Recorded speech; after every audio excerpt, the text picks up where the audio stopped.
present, engaged, and committed fathers are essential to positive child outcomes. An engaged father brings positive attitudes, values, and skills to his children and family that support growth, development, and stability.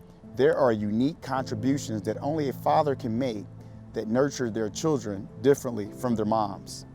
Father teaches boys to be men and how to communicate and express their feelings. Fathers teach daughters how to relate to men and feel deserving of respect and love. Fathers have a unique style of playing with their children, which teaches self-control and manage their behaviors.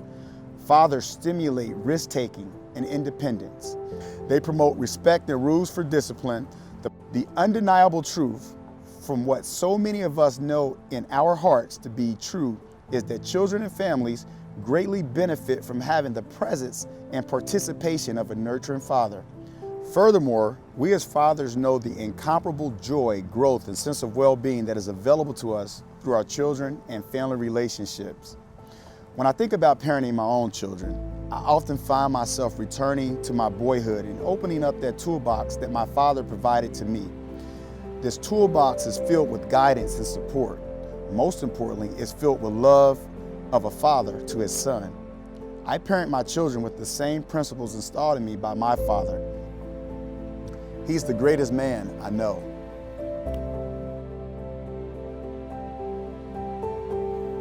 How are you? I'm well. Good seeing you. It's been a while. Yes. How's everything going with the Fatherhood Project? Oh, man, things are going well. You know, it's just great work that we're allowed to do each and every day at the Fatherhood Project. You know, the fathers that we work with are awesome. Our team, they're awesome.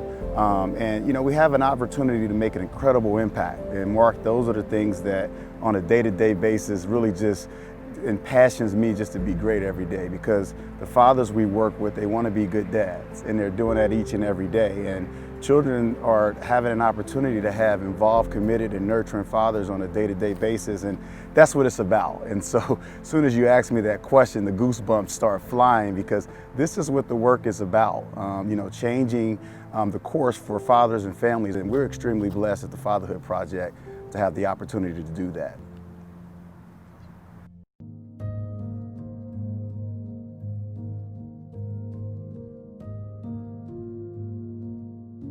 We did this competition where you had to dance, and whoever did the best dancing wins. He obviously didn't win, but he did pretty good, and he danced around to a song. Seeing a 6'8" guy dance is hilarious, especially if it's your dad. Yes, he is a cool dad to me. My friend's kind of scared of him sometimes because he's so tall and has a deep voice, but I mean, he's really cool. And when you get to know him personally, he's very open.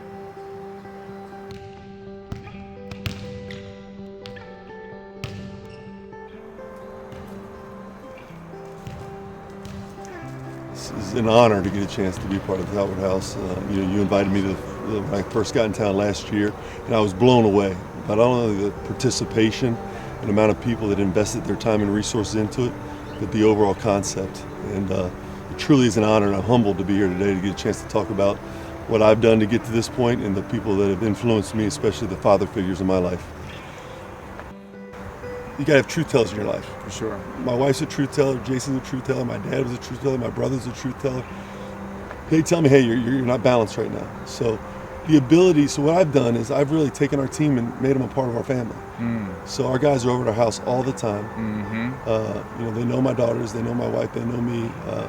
So when there's an issue at home I have to take care of, typically Lisa's got it pretty much figured out, but I'll come in and then I'll go back and I'll tell the team the issue we had. And I'll say, hey, this is where we're at. And that transparency is huge in building trust, because they feel like, you know what, I see someone for my marriage. I see someone to be a better father. You know, people are teaching me and helping me become that.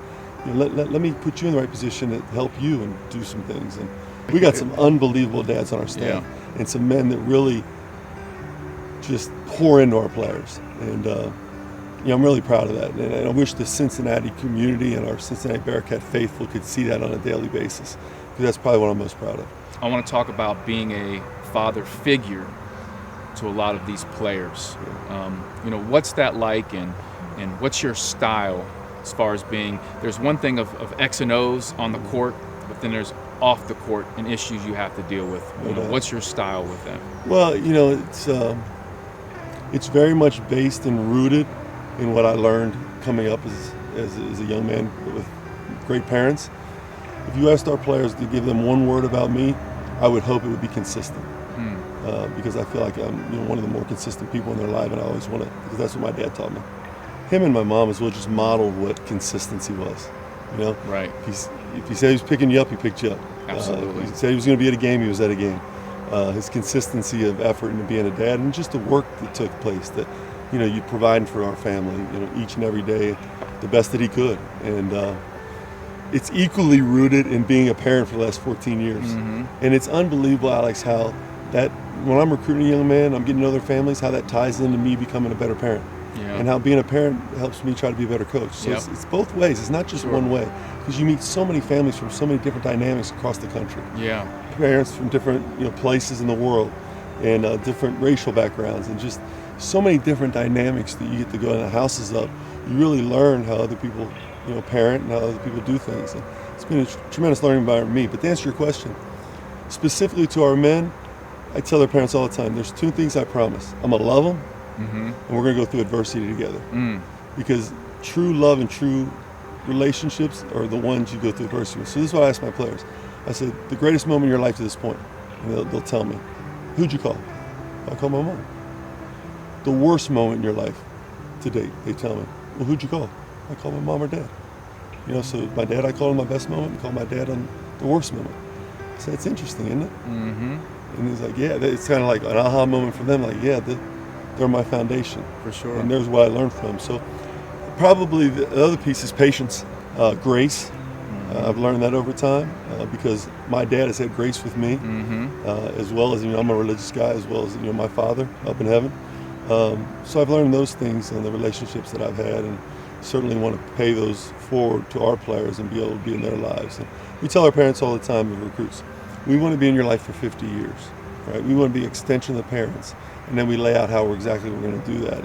And we have a parallel in that my involvement with Talbert House, and I'm on the committee for the Fatherhood Project, and I was asked to come aboard because my father, Bob Meacham, he was chairman of the board. He was part of starting the Fatherhood Luncheon, and being a part of generating the funds to run the Fatherhood Project. And when he was involved with this, I knew that it was important for me to get involved with Talbert House. And also your work, you've been coaching, you've been at, I believe, 7 different spots coaching. You've impacted a lot of young people. I run a program impacting a lot of young people, and for both of us to have an impact on Talbert House and fathers impacting their children, as you talk about, is generational.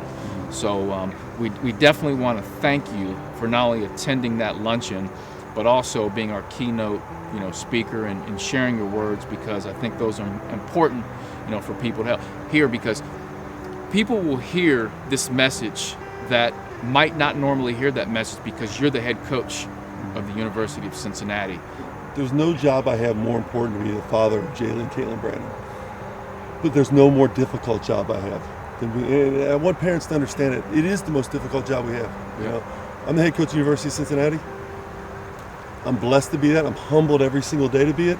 But make no bones about it, my hardest job is to get those young ladies to the next day, or to the next, the next opportunity. And when you pour love and consistency into someone, as a dad, you won't always receive it back initially.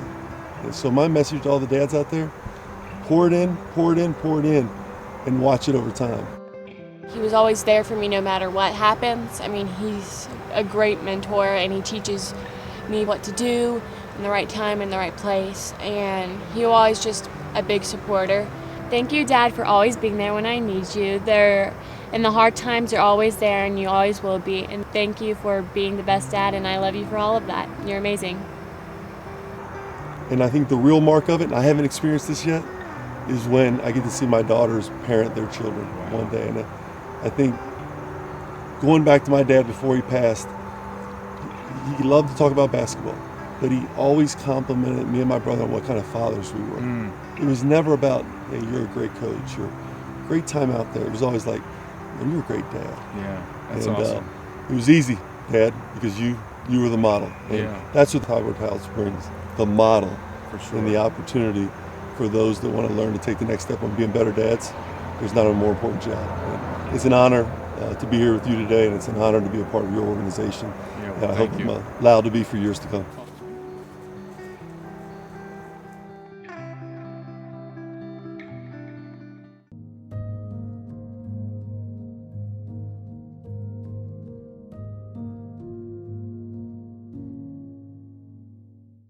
We'd hear the garage door open, and whatever you did, you dropped it, and you ran and you hid, or else you were gonna get a load of chores you didn't want. He went to West Point. He had a brother who went to West Point. Very religious, St. Dominic's Parish in Delhi. Point his senior summer, he graduated from Elder, and his dad one day said to him, "I've got a dozen cans of paint. You're gonna paint this house and all the trim on it. And they're sitting in the garage, and I want you to start tomorrow." So the next day, Grandpa went to work. Dad got a letter in the mail. They were his receiving orders from West Point. So Dad took that letter and put it on the paint cans and went to Eddie's Tavern to have beers. But he's great to Mom. You know, not a birthday goes by where he doesn't, you know, pay a lot of attention and lavish her with a good gift. They've been sweethearts since, what, like sophomore year. My dad taught us a lot, so going back to grade school, I remember times having some tough homework. I would have a math problem or some kind of a problem, and it would seem so complicated. And you're like, I can't figure this out. He gave us a little guidance, but then it was really up to us to go back from what we learned during the day, that little bit of independence, and really solve the problem. Can you add that? It's like, yeah. Okay, and I add that. It was just, he was able to reduce it down to just simple lessons. As a mother now of 4, I kind of do that with my own kids. I want them, I'll give them a little guidance, but I want them to figure it out. I want them to be the independent ones, to learn themselves. But something that I learned that I'll just never forget, when I was in grade school, you helped fund one of my friends' educations. On there, I know he paid for other kids who were in class with me to go to school there. I didn't know it at the time. I found out from other teachers. And that was so neat. She didn't know it. I really didn't know it. No one was really supposed to know it, but I found out. You know, one of the things I admire is just how selfless you are and how hard you would work for the United Way campaigns or for Catholic inner city schools. And just that generosity, that giving, means a lot and is very special. He's that guy who's going to do the right thing regardless of whether or not anyone knows. I think that's a lesson that I've also taken with me. It's like, you are who you are when no one's looking. You know, for a conservative West Point Army guy, you wouldn't expect him to take his kid and all the neighborhood kids that you were friends with to the KISS concert when you were 9 years old.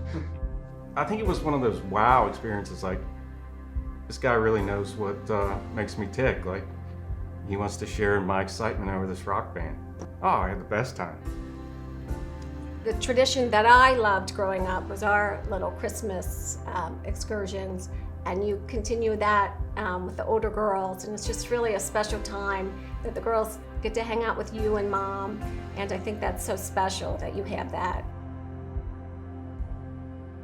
I guess I'm just thankful that I can walk around the community that I live in and that I grew up in and hear positive stories about you.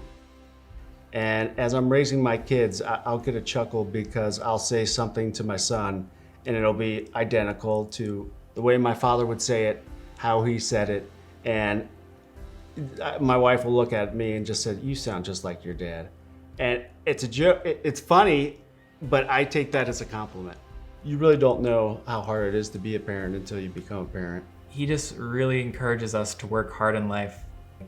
Every day I wake up and I kind of embody those words and try to emulate his lifestyle.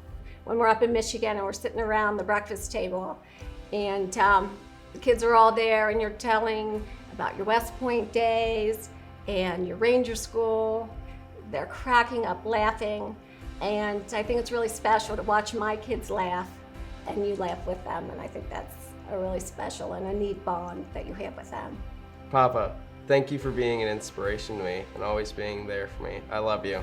Thanks for being such a rock for all these years, supporting the family, being there for everybody that needs it, and for making me the person that I am today. I love you. Thank you. I love you, Papa. Thank you so much for everything. Dad, I just want to say I love you, and I'm blessed to be your daughter, and my children and my family are blessed to have you as their grandfather. So I just wanted to thank you and say I love you very much. You know, one of the things I need to tell you is, you have the saying now, when I bring some what could have been in the past bad news and invited a scolding, you always say, well, that's all right. I really like that, man. I love you, Dad. Thanks. What I loved about being your father was watching all three of you grow up to become really wonderful people. I'm especially proud of the way you've raised your families and how well you're doing in our community.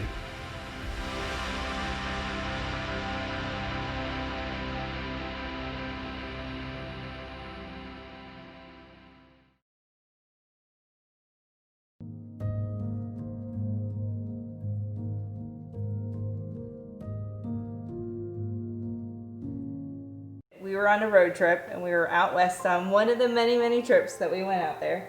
And as a little kid, and before seatbelts were really enforced, I stood behind Dad in the conversion van and I took all my little hair ties and I put his hair, because his hair is just long enough where you can put it in little ponytails. And I put probably 10 little ponytails, or his dad always called them spoolies, into his hair. And then just with that, a trucker had flagged Dad down because something was wrong with like the tire, I think, on the camper.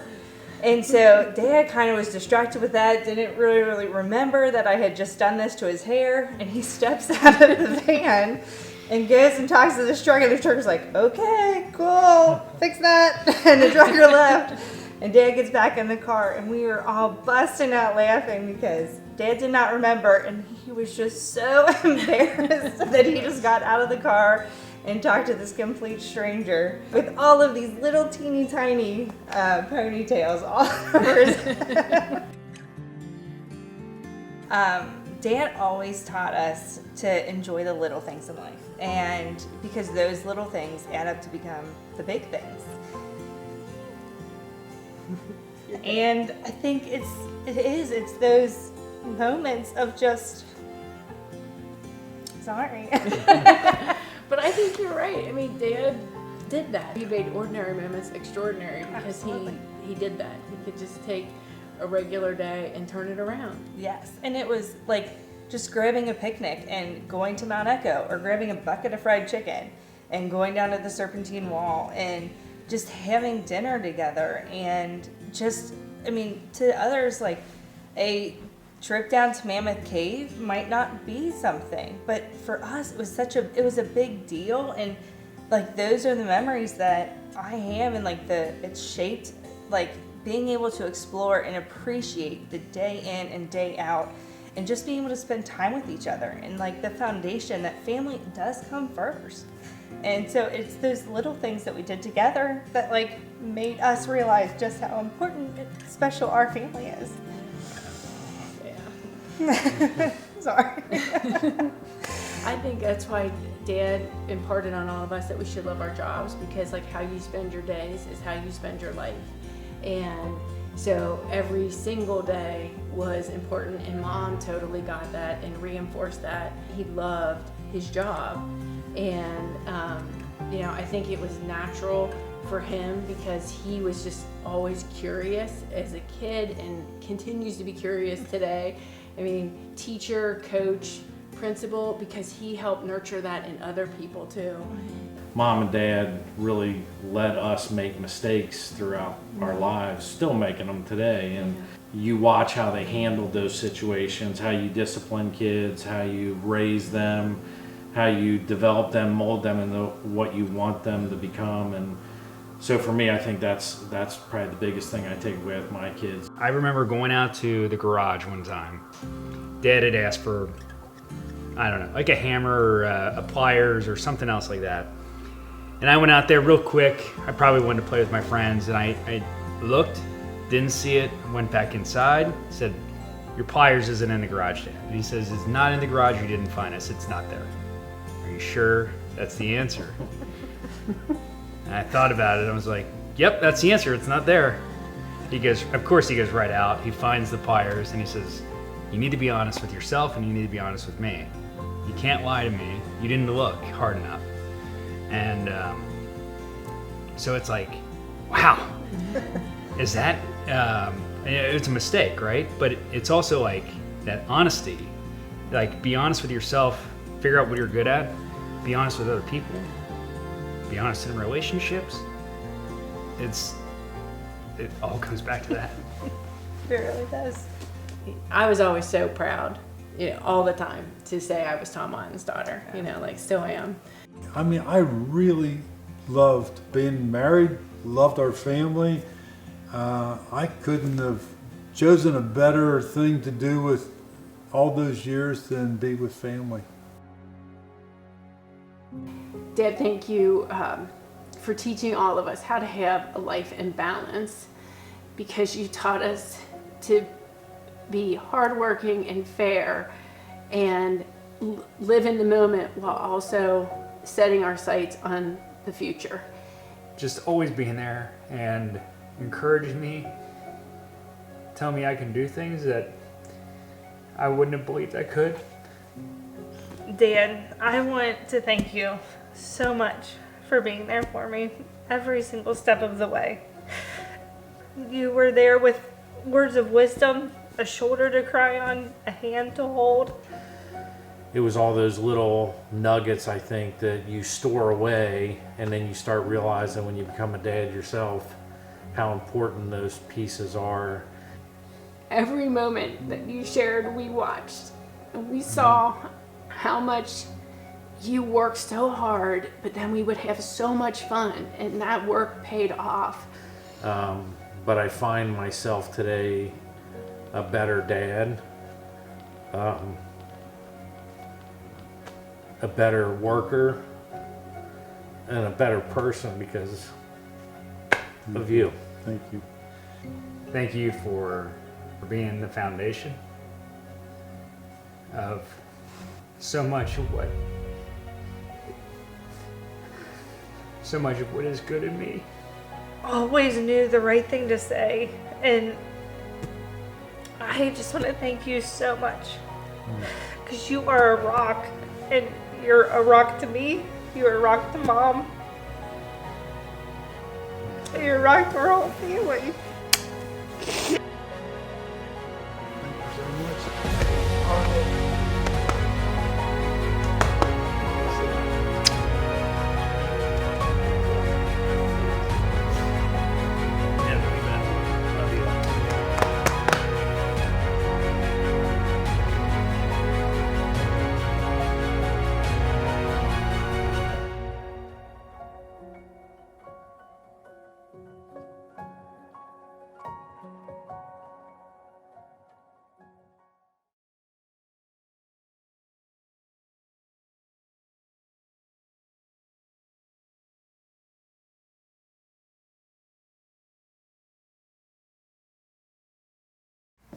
So what it means to me to be a dad.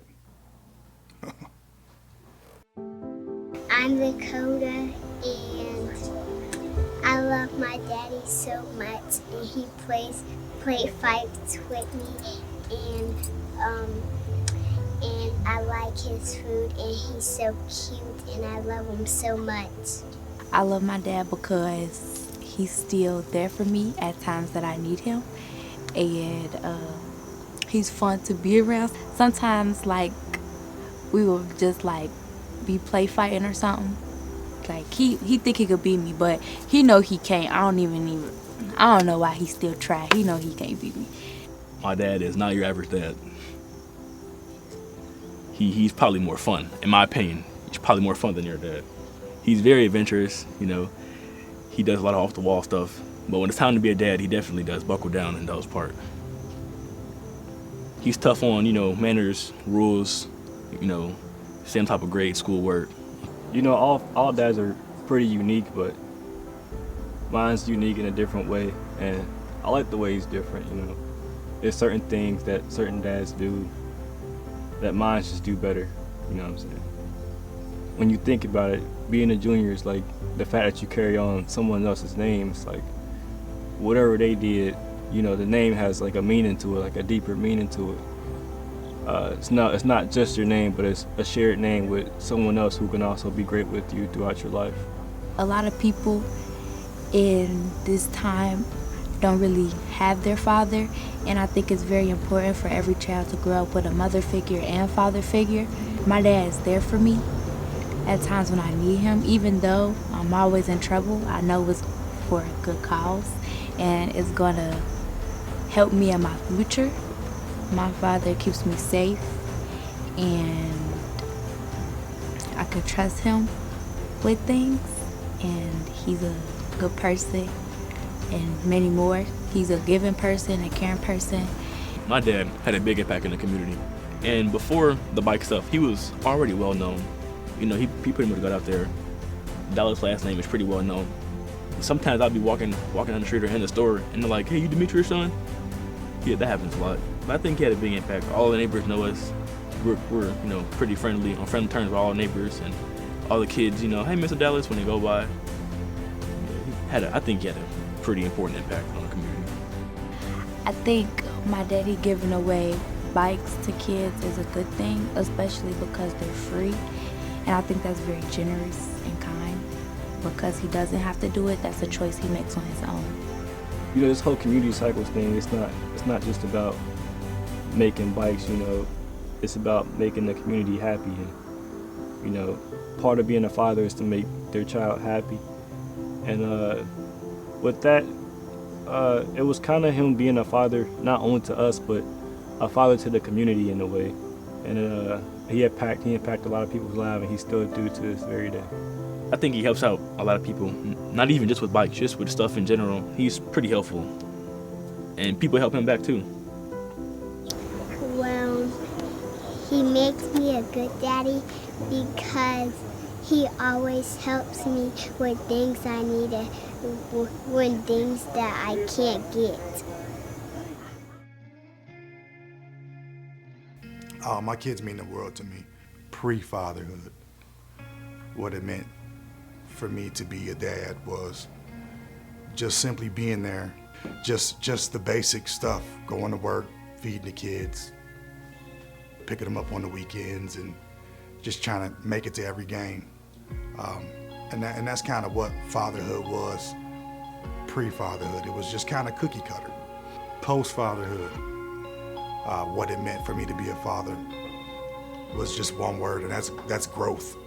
The physical, the emotional, the mental, but it's all growth. It's all growth after fatherhood, which is the best part, is taking away everything that there was to gain through the program. Meeting great friends, and also after fatherhood, I understand that not all problems are a downfall. Some problems are lessons and blessings, and some blessings don't even look like blessings, but they are. And I want to thank the Fatherhood program for everything they taught me and everything that they had to offer. I know it's not easy, but he still does it, and like I said, he does it very well. I appreciate that because it takes a good man to do that. I love him because he's caring, and I'm thankful to have a good father. And he makes sure I have nice clothes on my back, nice shoes on my feet.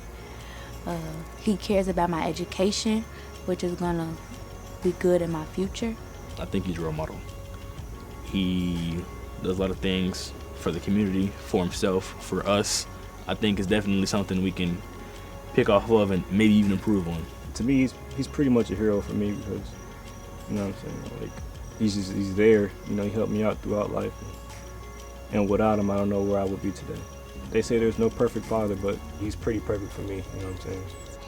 I love him so much that I want to squeeze him.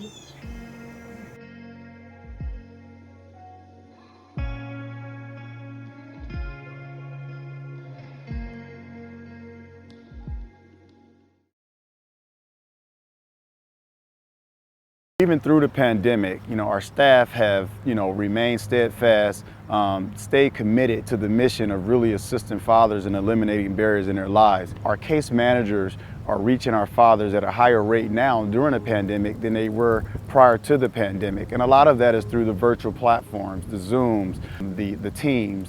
They're texting more, they're calling more, they're checking in on their mental well-being, they're checking in on their children, they're checking in on the family dynamics. And so, while COVID has obviously created many different challenges, it also has created many opportunities for our staff to figure out many creative ways to stay engaged, with our fathers on a day-to-day basis. And, it's one of those things where you learn a lot about individuals during adversity.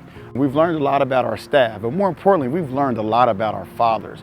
Our fathers have remained resilient, they've remained committed, they've remained involved. And they have remained connected. And when we think about connected, they not only have remained connected, to the program, but they've also remained connected to their children and their families. And so, the Fatherhood Project is one of those essential services. So, I'm proud of our staff.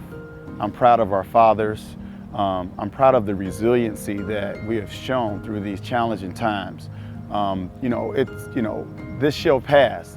But whenever it does, the Fatherhood Project will remain steadfast in assisting fathers and families on a day-to-day basis. Being a dad is one of the most precious gifts that any man can ever have. Being a dad is being involved, being committed, being engaged, and most importantly, being there.